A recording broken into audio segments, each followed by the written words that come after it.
All right, we're back here in section A2. We're going to be estimating a population proportion, and our learning targets again in this section, pretty simple, straightforward. We're going to kind of get used to constructing that confidence interval. Okay, so when the conditions are met, a C% confidence interval for the unknown proportion is p hat plus or minus z star, which is the critical value for the standard normal curve.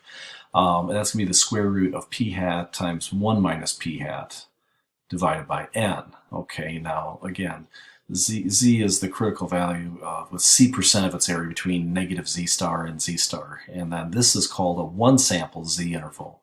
We'll talk about two sample z here in section 3, but for now we're going to do a one sample z interval for a population proportion. All right, so here we go. So there are 3 conditions that must be met for this formula to be valid. Okay, and so the random condition, make sure p hat is a valid point estimate. We check the random condition.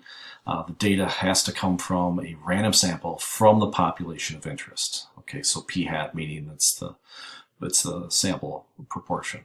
The large counts condition is that we can use a normal distribution to calculate the critical z star for any confidence level. We don't know the value of p, so we replace p by p hat and then check that. So take the sample size n times p hat and then n times 1 minus p hat. Make sure both of those are greater than or equal to 10.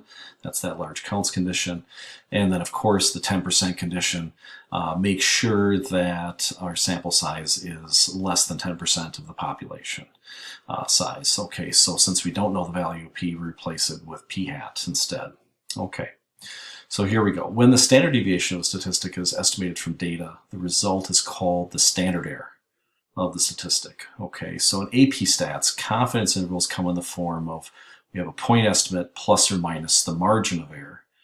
An equivalent form would be the statistic plus or minus the critical value times the standard error of the statistic. We're going to do more with our margin of error instead. All right, so again, conditions that you have to have. It has to be random. We've got to have a sample that has to be less than 10% of the population, and then the large counts make sure that n times p hat and n times 1 minus p hat are at least 10. It's got to be greater than or equal to 10. Those are our conditions. All right, so here we go. Mr. Buckley's class wants to construct a confidence interval for p, the true proportion, population proportion of red beads in the container, which includes 3,000 beads. Now recall that the class sample of 251 beads had 107 red beads and 144 others. Now check if the conditions are met. So we'll first of all check, well, yeah, it was random. Yeah, it was a random sample. Our 10% is 251. That is less than the population of 3,000, less than 10% of that. Yeah, that would be less than 300. And then let's make sure our large counts works. So our sample size, 250 times our sample proportion, well, 107 over 251, that is bigger than 10. And then, of course, 251 times 107 over 251, that should be different here. We should be taking 1 minus that proportion, so we should have a different number there. But guaranteed, it's a bigger number, so it is bigger than 10. A little typo right there. Sorry about that. All right, so how do we get the critical value z star for our confidence interval? All right, well, finding the critical value z star for a 95% confidence interval starts by labeling the middle 95%. So we're looking at the area of 0.025 in the tail. So we're going to go is we're going to look at our table here, and we've got that table, and we're going to take a look, and by looking at that, we're going to see that, well, the entry at 0.025, if we take a look on the z table, is negative 1.96, and so positive 0.025 that we have up there, we're going to have to be looking as positive 1.96. Remember, it's symmetrical here. So those are the z values that we are looking for here. Okay. Now, again, you can use your technology. I like using that z table. That's just my preference. That's what I usually use. All right, so let's get into a problem here, and then we'll get to work on some problems here.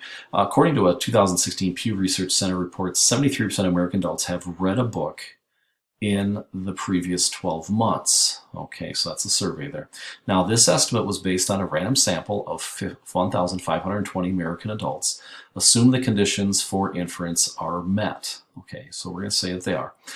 Determine the critical value z star for a 90% confidence interval. So now we have to look for you know, as we look outside, 90% is the middle.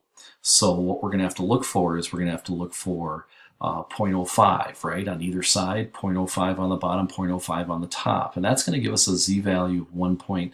It's in between 1.64 and 1.65. If you do use the technology, it does take it out a little further. I would say it's closer to 0.164 always, you know, and you know, we're splitting hairs here, but you could use either one, or you can use that value as well. Okay, now what we're going to do next is we're going to construct a 90% confidence interval. So we're going to take our value of 0.73, that's our proportion, plus or minus, this is our z-value. So again, it's going to be, we have a positive and negative. We could use the 1.64 or the 1.65, either one's fine.